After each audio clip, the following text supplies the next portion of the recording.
kabutihan niya ay hindi masusukat, kaya't magpuri na lahat. Ibig niya ay wagas, asa natin at lakas. Pagpapala niya ay laging bumubuhos, purihin natin ang Diyos. Sa ngalan ng Ama at ng Anak at ng Espiritu Santo, Amen. sumainyo ang Panginoon. At sumayo rin. Mga kapatid, upang tayo maging marapat gumanap sa banal na pagdiriwang, aminin natin at pagsisihan ang ating mga kasalanan. Tayo pong lahat, inaamin ko sa makapangyarihang Diyos At sa inyo mga kapatid, na lubha akong nagkasala sa isip, sa salita, sa gawa, at sa aking pagkukulang. Kaya isinasamo ko sa mahal ng Birheng Maria, sa lahat ng mga anghel at mga banal, at sa inyo mga kapatid, na ako'y panalangin sa Panginoong ating Diyos. Kaawaan tayo ng makapangyarihang Diyos, patawarin tayo sa ating mga kasalanan at patnubayan tayo sa buhay na walang hanggan. Amen. Panginoon, kaawaan mo kami. Panginoon, kaawaan mo kami. Kristo, kaawaan mo kami. Kristo, kaawaan mo kami. Panginoon, kaawaan mo kami. Panginoon, kaawaan mo kami.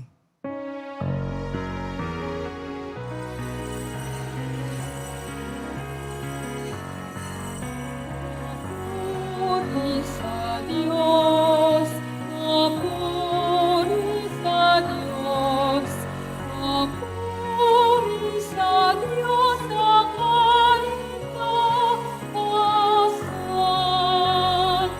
At sa lupa'y kapayapaan,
Manalangin tayo. Ama naming makapangyarihan, nililiwanagan ng iyong maaasahang ilaw ang mga naliligaw na iyong pinababalik sa daan para ikaw ay matagpuan. Ang mga kabilang sa nananalig sa iyong anak ay pagkalooban mong makapagwaksi sa tanang salungat sa ngalang Kristiyanong sa iyo'y tinatanggap, upang ito ay talagang mapangatawan ng ganap sa pamamagitan ni Hesukristo, kasama ng Espiritu Santo, magpa sa walang hanggan. Amen. Magsiupo po muna ang lahat.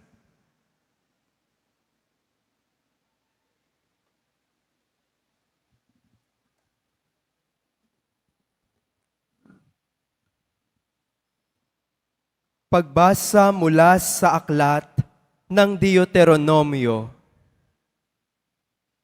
Sinabi ni Moises sa bayan, kailangan ninyong dinggin ang tinig ng inyong Panginoong Diyos at buong puso't kaluluwang sundin ang kanyang mga utos. Ang kautosang ibinibigay ko ngayon sa inyo ay madaling sundin at unawain. Ito'y wala sa langit, kaya hindi ninyo masasabing walang aakyat doon at kukuha sa kautusan upang marinig ninyo at maisa katuparan. Niwala ito sa ibayong dagat, kaya di ninyo masasabing walang tatawid sa dagat para kunin ang kautusan at nang marinig ninyo at maisagawa. Ang kautusan ay di malayo sa inyo, nasa inyong bibig, nasa inyong puso, kaya magagawa ninyo. Ang salita ng Diyos. Salamat sa Diyos. Dumulog tayo sa Diyos upang mabuhay ng lubos. Dumulog tayo sa Diyos upang mabuhay ng lubos. At saga ng akin, ako'y dadalangin. Sa iyo, O Poon, sana'y iyong dinggin. Sa mga panahon na iyong ibigin, dahil sa dakilang pag-ibig sa akin, ang iyong pangakong pagtubos ay sundin. Poon, sa buti mo't pag-ibig sa akin. Sa aking pagtawag, ako sana'y dinggin. Sa pagkahabag mo, ako ay lingapin. Dumulog tayo sa Diyos upang mabuhay ng lubos. Naghihirap ako't mahapdi ang sugat. O Diyos, itayo mo, ako ay iligtas. Pupurihin ang Diyos aking aawitan. Dadakilain ko't pasasalamatan. Dumulog tayo sa Diyos upang mabuhay ng lubos. Kung makita ito niyong mga dukha, sila ay sasamba sa laki ng tuwa. Dinirinig ng Diyos ang mga may kailangan, lingkod na bilanggoy, di malilimutan. Dumulog tayo sa Diyos upang mabuhay ng lubos. Ang lungsod ng Siyon, kanyang iniligtas, bayang nasa Huday, muling itatatag. Magmamana nito'y yaong lahi nila, may pag-ibig sa Diyos, ang dooy titira. Dumulog tayo sa Diyos upang mabuhay ng lubos.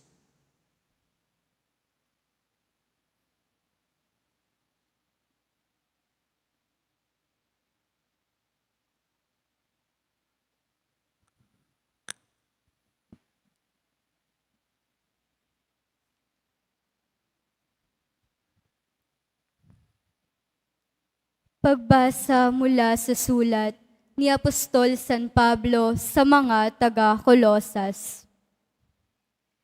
Si Kristo ang larawan ng Diyos na di nakikita, at siya ang kapangyarihan sa lahat ng nilikha. Sapagkat ang lahat ng nasa langit at nasa lupa, nakikita man o hindi, pati ang mga nagahari at namamahala, mga namumuno at may kapangyarihang espiritual ay pawang nilikha ng Diyos sa pamamagitan niya at para sa Kanya. Siya'y una sa lahat at sa Kanya nasasalalay ang kaayusan ng lahat ng bagay. Siya ang ulo ng simbahan na Kanyang katawan. Siya ang una, ang panganay na anak, ang unang nabuhay na muli, upang siya ang maging pinakadakila sa lahat ng bagay. Ipinasya ng Diyos na ang kanyang kalikasan ay matatili rin sa anak. At inibig niya ang sandaigdigan ay makipagsundo sa kanya sa pamamagitan ng anak. Sa pamamagitan ng pagkamatay nito sa krus, nagkasundo nga ang Diyos at ang lahat ng nilikha sa langit at sa lupa. Ang salita ng Diyos. Salamat sa Diyos. Magsitayo na po ang lahat.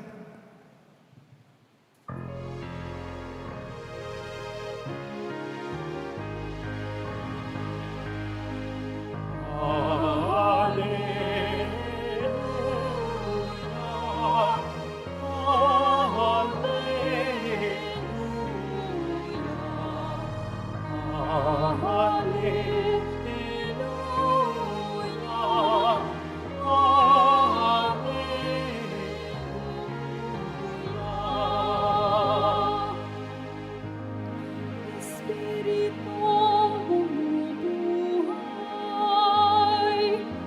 ang salita mo may kapal, buhay mo tinataglay. Hallelujah, hallelujah, hallelujah, hallelujah.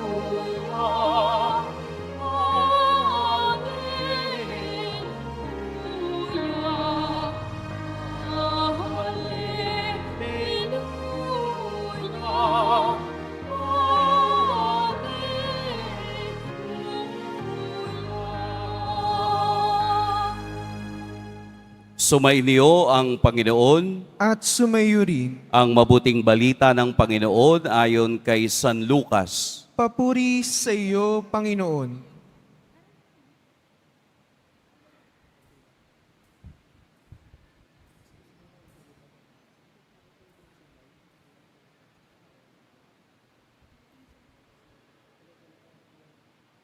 Noong panahong iyon, may isang eskribang lumapit kay Jesus upang siya'y subukin. Guro, aniya, ano ang dapat kong gawin upang magkamit ng buhay na walang hanggan? Sumagot si Jesus, ano ang nakasulat sa kautusan? Ano ang mababasa mo roon? Tumugon siya, ibigin mo ang Panginoon mong Diyos ng buong puso, ng buong kaluluwa, ng buong lakas, at ng buong pag-iisip. At ibigin mo ang iyong kapwa gaya ng iyong sarili. Tama ang sagot mo, wika ni Jesus. Gawin mo iyan at mabubuhay ka. Sa hangad ng eskriba na huwag siyang lumabas, nakahiya-hiya, tinanong niya uli si Jesus, sino naman ang aking kapwa? Sumagot si Jesus, may isang taong naglalakbay, buhat sa Jerusalem patungong Jerico. Hinarang siya ng mga tulisan, kinuha pati damit sa katawan, binugbog at halos patay na ng iwan. Nagkataong dumaan doon ang isang saserdote at pagkakita sa taong nakahandusay, siya'y lumihis at nagpatuloy ng kaniyang lakad. Dumaan din ang isang Levita, ngunit tiningnan lamang niya ito at nagpatuloy ng kaniyang lakad. Ngunit may isang Samaritanong naglalakbay na paraan doon. Nakita niya ang hinarang at siya'y nahabag. Lumapit siya, binuhusan ng langis at alak ang mga sugat nito at hinalian. Saka isinakay ang tao sa kaniyang sinasakyang hayop. Dinala sa bahay panuluyan at inalagaan doon. Kinabukasan, dumukot siya ng 2 denaryo. Ibinigay sa may-ari ng bahay panuluyan at sinabi, "Alagaan mo siya, at kung magkano man ang kakulangan niyan, babayaran ko sa aking pagbabalik." Sino ngayon sa palagay mo ang nagpakita ng kaniyang pakikipagkapwa-tao sa taong hinarang ng mga tulisan? Tanong ni Jesus. Ang nagpakita ng habag sa kaniya. Tugon ng eskriba. Sinabi sa kanya ni Jesus, "Humayo ka't gayon din ang gawin mo." Mga kapatid, ang mabuting balita ng Panginoon. Pinupuri ka namin, Panginoong Hesu Kristo. Magsiupo po muna ang lahat. Doon po sa mga pusong kabataan, kasama po kayo. Huwag kayong mag-alala. Lahat tayo sa paningin ng ating Poong Jesus Nazareno, habang may hininga, ay bata. Sa atin pong ebanghelyo ngayon, atin pong pag-usapan ang ano ang pwedeng ibigay sa ating aral ng ebanghelyo. 2 bahagi ang ebanghelyo natin ngayon. Ang unang bahagi ay ang pakikipag-usap ni Jesus sa isang eskriba at ang ikalawa ay ang pagbibigay niya ng talinhaga. Ang eskriba ay hindi basta-basta lamang isang taong kilala. Siya ay maimpluwensya, makapangyarihan, matalino, alam niya ang kasulatan. At binanggit natin na kapag kasulatan, ito po yung batas ni Moses na tinatawag nila na ibinigay ng Diyos at ipinakita ang kapangyarihan ng Diyos sa kanilang bayan. Nangangahulugang ang eskribang ito ay matalino at maimpluwensya. Ang pagtatanong niya kay Jesus ay hindi dahil sa hindi niya alam. Ang kaniyang pagtatanong ay upang subukin si Jesus bilang guro. Kaya nga ang tanong niya, "Guro, ano ang dapat kong gawin upang magkaroon o magkamit ng buhay na walang hanggan? What shall I do to inherit eternal life?" Ang sagot ni Jesus, dahil alam niyang matalino ito, ano ba ang sinasabi sa kasulatan? Kaya ang eskriba ay sumagot din ayon sa kasulatan. Nahahayag sa libro ng Deuteronomy na mahalin mo, ibigin mo ang Panginoong Diyos ng totality ng buhay mo. At ang ikalawa naman ay mula sa libro ng Levitico, mahalin mo rin ang kapwa mo gaya ng iyong sarili. Tinanggap ni Jesus dahil tama ang kaniyang sinabi. Pero dahil ayaw mapahiya ng eskriba sa harapan ng maraming tao, muli niyang tinanong, "Sino ang aking kapwa?" Nakukuha niyo po? Sino ang aking kapwa? At hindi iyon sinagot ni Jesus ng diretsahan. Ang sagot ni Jesus ay idinaan niya sa talinhaga upang ang lahat ng nakikinig ay mag-isip kung ano ang kahulugan ng talinhagang iyon. Kaya ang ating talinhagang napakinggan ay ang talinhaga ng mabuting Samaritano. Sa paglalakbay ng Samaritanong ito, kaniyang nasaksihan kung papaanong ang isang sitwasyon ay tumawag sa kaniyang to respond to that actual situation na kaniyang nadaanan at nakita. Maraming karakter ang binanggit. Nandoon ang gumulpi sa kaniya. Nandoon ang isang pari. Nandoon ang isang Levitiko. Nandoon yung mamayari ng bahay tulugan. Nandoon ang mabuting Samaritano. Bawat isang karakter ay may kanya-kanyang pag-uugaling ipinakita sa Ebanghelyo.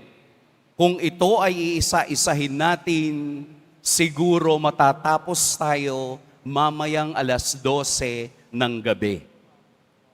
Hindi ko iyon bibigyan ng pagninilay. Ang bigyan natin ng pagninilay ay ang tanong ni Jesus na ganito: sino ngayon sa palagay mo ang nagpakita ng pakikipagkapwa sa hinarang ng mga tulisan? Sino po ang mabuting Samaritano? Pero bakit ito hindi binanggit ng eskriba? Bakit ang binanggit niya ang nagpakita ng habag sa kanya? Bakit hindi niya sinabing yung pong Samaritano? Dahil sa kasaysayan ng mga Hudyo, marinig lamang nila ang salitang Samaritano, nanginginig na sila sa galit. Dahil alam nilang walang mabuti sa bayan ng Samaria. Kaya instead of saying directly ang Samaritano, sinabi niyang ang nagpakita ng habag sa kanya. Kaya ang sagot ni Jesus, humayo ka't gayon din ang gawin mo. Ano nakikita natin sa Ebanghelyo? Na tayong lahat, ang lahat ng tao ay may kabutihang taglay. Ang lahat ng tao ay pwedeng gumawa ng mabuti sa gitna ng sakuna ng iba. Na lahat ng tao ay may kakayahang ipakita ang kabutihan kapag mayroong taong nangangailangan. Sa gitna ng sakuna, lumalabas ang kabutihan ng tao. Sa gitna ng problema ng iba, mayroon tayong maibibigay kahit isang patak ng kabutihan. Kaya hindi natin pwedeng tuldukan ang nararamdaman ng ibang tao. Ang bawat isa ay may kabutihan. Natatakpan lamang ito ng maling pananaw at masakit na karanasan. Pero sa realidad, lahat po tayo ay mabuti. Amen? Pakisabi nga po sa katabi niyo, mabuti kang tao. So lahat po ng mabuting tao ay ating purihin at dakilain ang ating Poong Jesus Nazareno. Dahil sa kaniyang kabutihan, dahil siya ang unang nagpakita ng kabutihan, ang lahat ng sumusunod sa kaniya ay nagiging mabuti. Kaya tayo bilang Kristiyano ay isa sa buhay ang kwento ng mabuting Samaritano.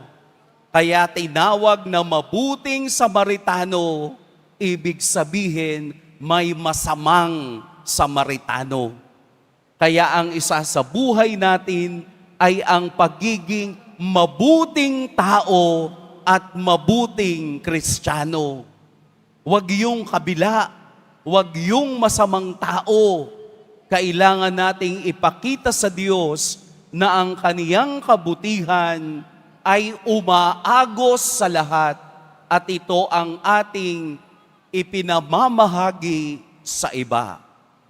Dahil sa totoong buhay, ang mabuting tao ay gagantimpalaan. Ang masamang tao ay may parusang naghihintay. Makakapili tayo ngayon kung anong karakter tayo sa Ebanghelyo. Mas mabuting piliin ang pagiging mabuting Samaritano upang tayo'y biyayaan ng Diyos ng patuloy na pag-ibig at awa na nanggagaling sa kaniyang puso. Ang Ebanghelyo ay pagpapakita na anumang sitwasyon, tayo ay may paraan at may pagkakataong maging mabuti. Umpisahan po natin ngayon upang ating matanggap ang gantimpala ng kabutihan ng Diyos, siksik, liglig at aapaw dahil tayo'y yumayakap sa kaniyang walang hanggang kabutihan, hanggang kamatayan, hanggang tayo'y makarating sa kaniyang kaharian. Amen. Pagpalain tayo ng poong may kapal. Magsitayo na po ang lahat.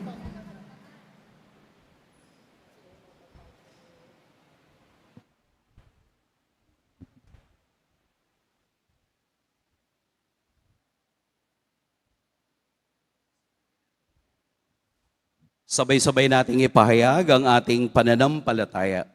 Sumasampalataya ako Sa Diyos amang makapangyarihan sa lahat, na may gawa ng langit at lupa, sumasampalataya ako kay Hesu Kristo, isang anak ng Diyos, Panginoon nating lahat.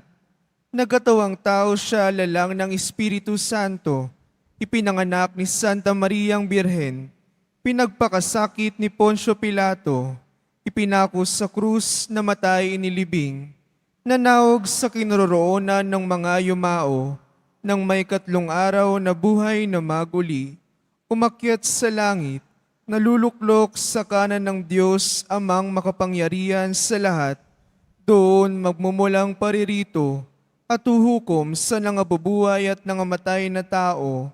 Sumasampalataya naman ako sa Diyos Espiritu Santo, sa banal na simbahang katolika, sa kasamahan ng mga banal, sa kapatawaran ng mga kasalanan, sa pagkabuhay na muli ng nangamatay na tao, at sa buhay na walang hanggan. Amen.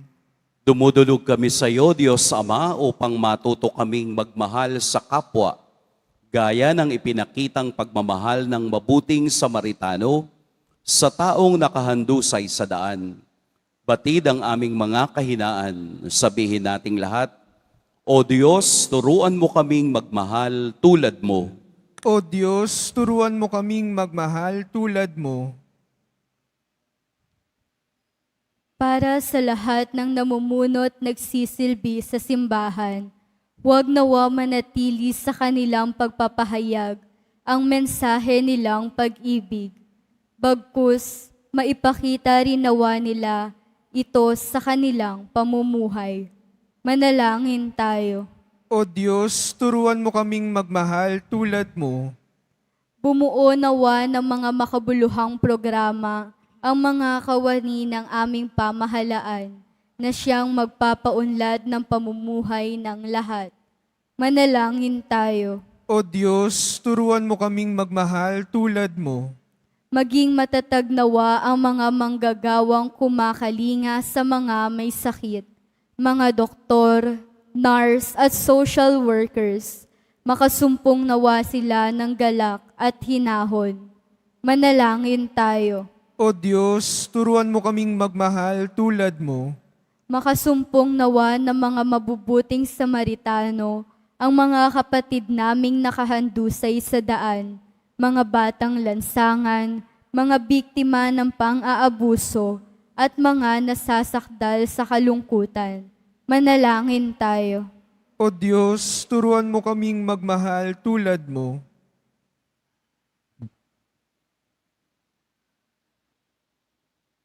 Maawaing Ama, dinggin mo ang aming mga panalangin upang manatili kaming nagsisikap na mahalin ka sa bawat taong aming nakakasalamuha.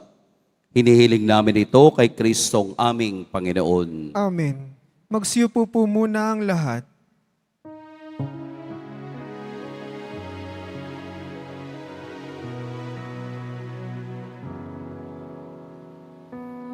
Tanggapin niyo, O Diyos aming Ama,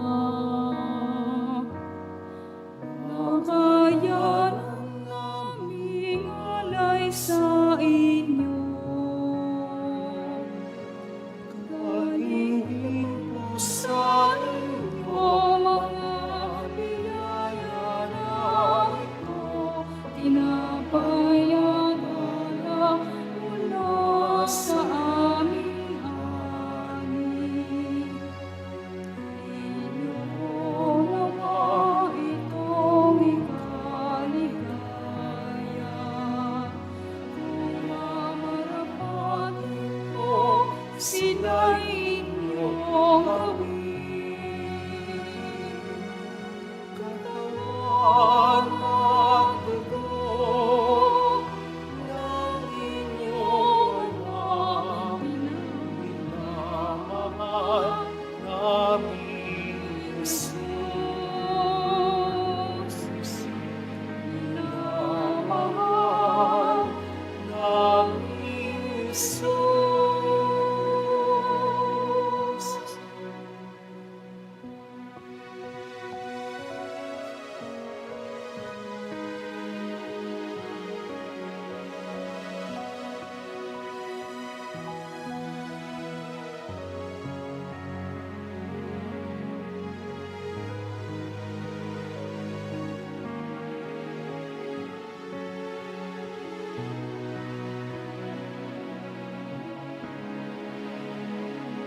Magsitayo na po ang lahat.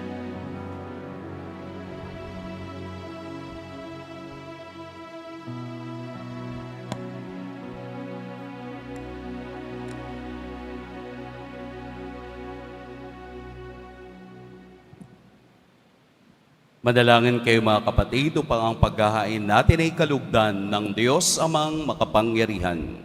Tanggapin nawa ng Panginoon itong paghahain sa iyong mga kamay, sa kapurihan niya at karangalan sa ating kapakinabangan at sa buong sambayanan niyang banal.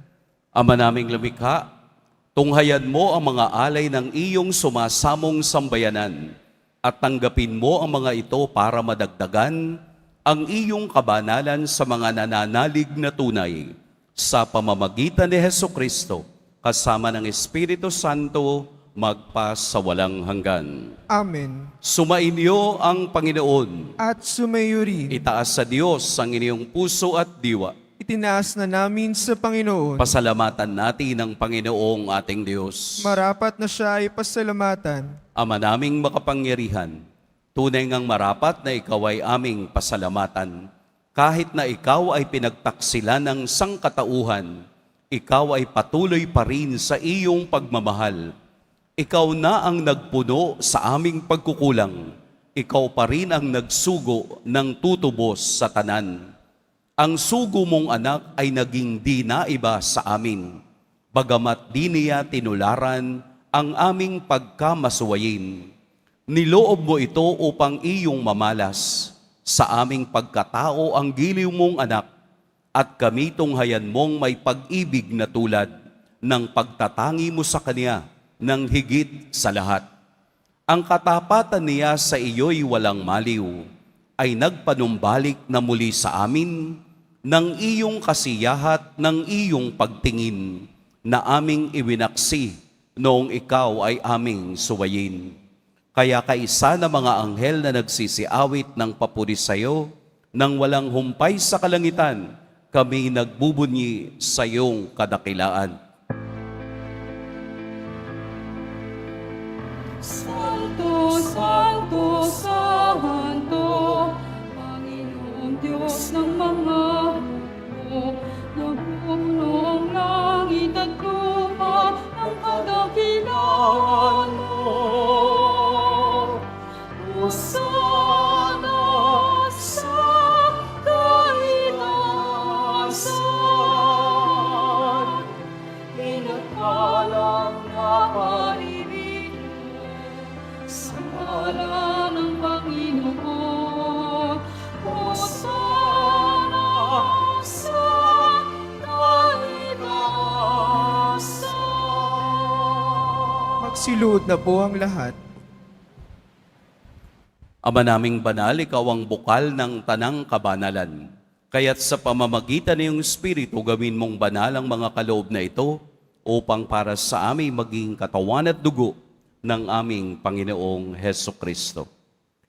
Bago niya pinagtiis ang kusang loob na maging handog, hinawakan niya ang tinapay, pinasalamatan kaniya, pinaghati-hati niya iyon, iniabot sa kaniyang mga alagad at sinabi, "Tanggapin ninyong lahat ito at kanin. Ito ang aking katawan na ihahandog para sa inyo."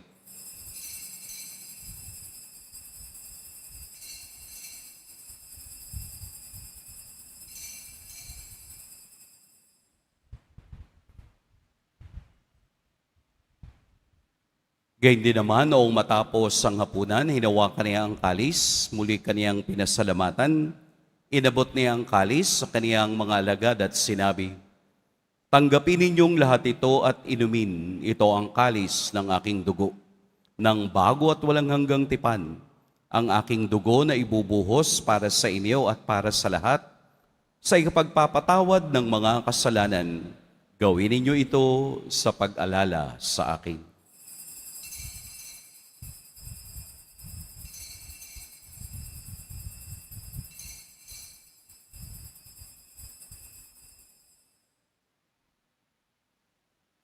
Magsitayo na po ang lahat. Ipagbunyi natin ang misteryo ng pananampalataya. Si Kristo'y namatay, si Kristo'y nabuhay, si Kristo'y babalik sa wakas ng panahon. Ama, ginagawa namin ngayon ang pag-alala sa pagkamatay at muling pagkabuhay ng iyong anak. Kaya't iniaalay namin sa iyo ang tinapay na nagbibigay buhay at ang kalis na nagkakaloob ng kaligtasan. Kami nagpapasalamat dahil kami iyong minarapat na tumayo sa harap mo para maglingkod sa iyo. Isinasamo namin kaming magsasalo-salo sa katawan at dugo ni Kristo ay mabuklod sa pagkakaisa sa pamamagitan ng Espiritu Santo. Ama, lingapin mo ang iyong simbahang laganap sa buong daigdig. Puspusin mo kami sa pag-ibig, kaisa ni Leon na aming Papa, at ni Jose na aming obispo at ng tanang kaparian. Alalahanin mo rin ang mga kapatid naming nahimlay nang may pag-asang sila'y muling mabubuhay, gayon din ang lahat ng mga pumanaw.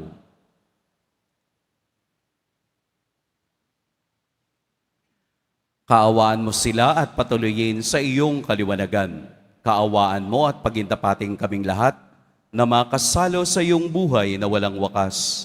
Kaisa ng mahal na Birheng Maria na ina ng Diyos, ng kabiyak ng puso niyang si San Jose, kaisa ng mga apostol ni San Juan Bautista, at ng lahat ng mga banal na namuhay dito sa daigdig ng kalugod-lugod sa iyo, maipagdiwang nawa namin ang pagpupuri sa ikararangal mo sa pamamagitan ng iyong anak na aming Panginoong Heso Kristo. Sa pamamagitan ni Kristo, kasama niya at sa Kanya, ang lahat ng parangal at papuri sa iyo, Diyos Amang makapangyarihan, kasama ng Espiritu Santo, magpa sa walang hanggan. Amen. Amen. Amen.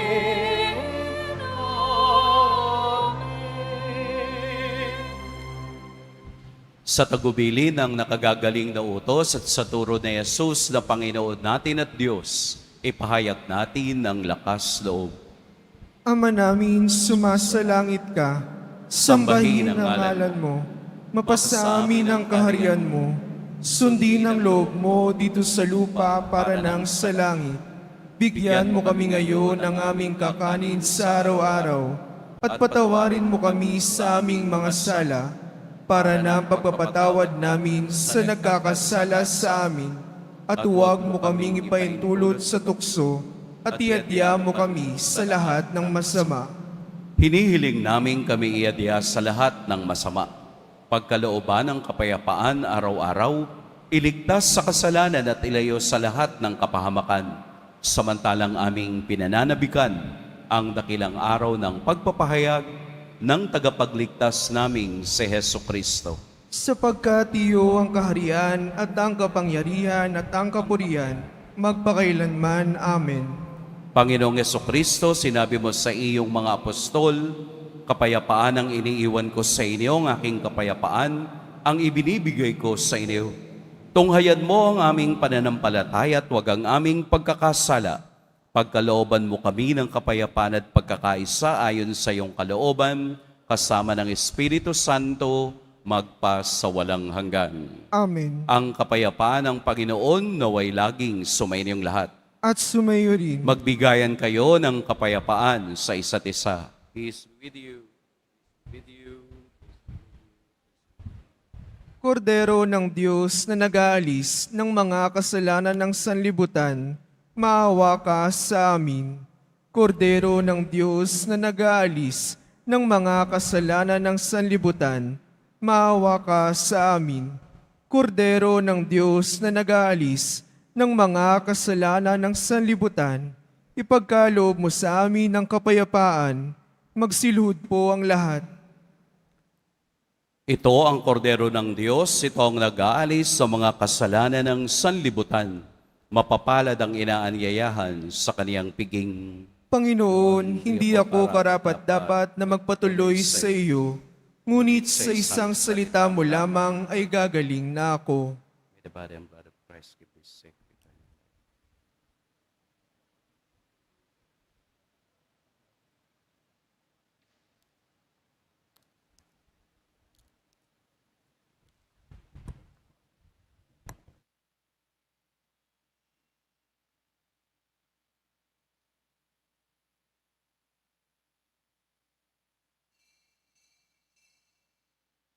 Para sa lahat ng tatanggap ng banal na komunyon, sasagot po tayo ng amin pagkasabi ng pari o ng lay minister ng katawan ni Kristo at isubo agad sa bibig bago malis sa harapan ng pari o lay minister. Sumunod po tayo.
Manalangin tayo.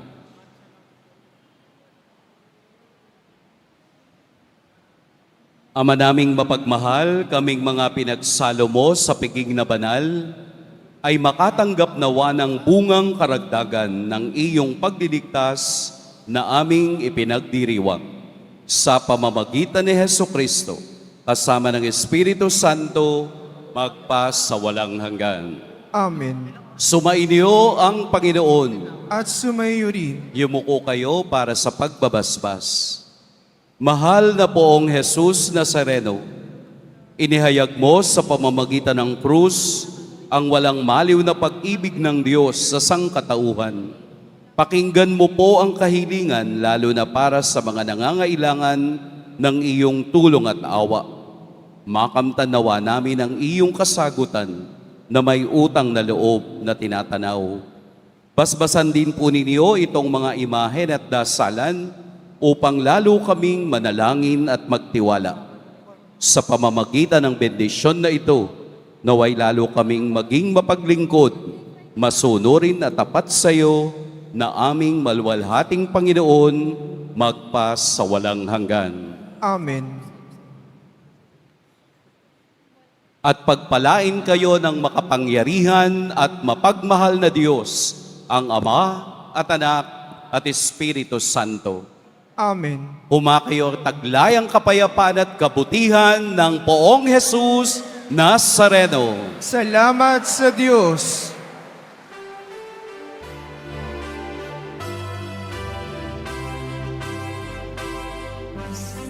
Padre Jesus Nazareno, sinasamba ka namin, binibinuha ka namin, para lang aming buhay at kaligtasan. Nuestro Padre